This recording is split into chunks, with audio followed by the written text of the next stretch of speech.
पानुरी के जीवनी के बारे में पढ़ेंगे। श्रीनिवास पानुरी को खोट्ठा जगत का भीष्म पितामह भी कहा जाता है। इनके जन्मदिन दिवस पर ही खोट्ठा दिवस भी 25 दिसंबर को मनाया जाता है। श्रीनिवास पानुरी का जो जीवनी का लेखक है वो प्रदीप कुमार दीपक है। मतलब इनका जो उपनाम है वो दीपक है, प्रदीप कुमार का। श्रीनिवास पानुरी का पूरा नाम श्रीनिवास पानुरी था। इनका पुकारू नाम, मतलब गांव घर में जो आदमी बोला जाता है, वो ची निवास था। और उनका माता का नाम दुखनी देवी, जिनकी मृत्यु 1944 को हो गई थी। पिता शालिग्राम पानुरी, जिनका मृत्यु 1940 में हुआ था। पत्नी का नाम था मूर्ति देवी। श्रीनिवास पानुरी का जन्म 25 दिसंबर 1920 ईस्वी को हुआ था। और 25 दिसंबर को ही हम लोग खोट्ठा दिवस भी मनाते हैं। इन्हीं के जन्मदिन पे हम लोग खोट्ठा दिवस मनाते हैं। पानुरी जी का जो जन्म स्थान है वो गांव कल्याणपुर, जो बरवाडा धनबाद में है।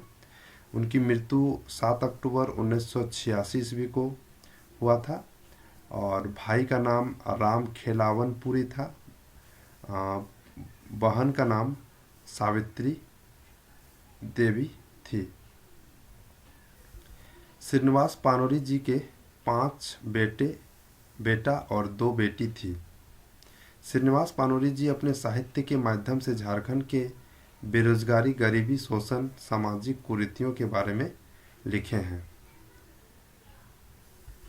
भारतेंदु हरिश्चंद्र जिस तरह से हिंदी साहित्यकार हैं, उसी तरह से हमारे श्रीनिवास पानुरी खोट्ठा साहित्यकार हैं। श्रीनिवास पानुरी के दादाजी का संबंध बिहार राज्य के नवादा जिला से था।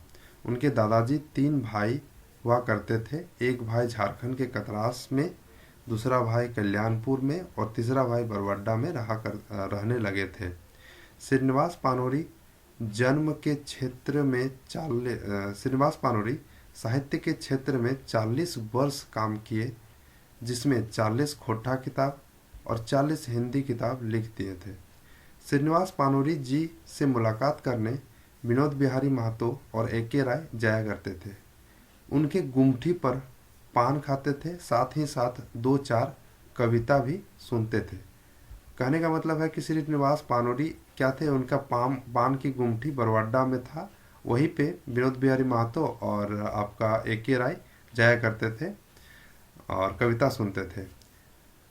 श्रीनिवास पानुरी का मेघदूत, महाभारत जैसे किताबों को खोट्ठा में अनुवाद किए थे। उनका कृत्य में बाल किरण 1956-57 में जो कविता संग्रह है। दूसरा किताब है उसका आखिरी गीत, खोट्ठा किताब है, कविता संग्रह।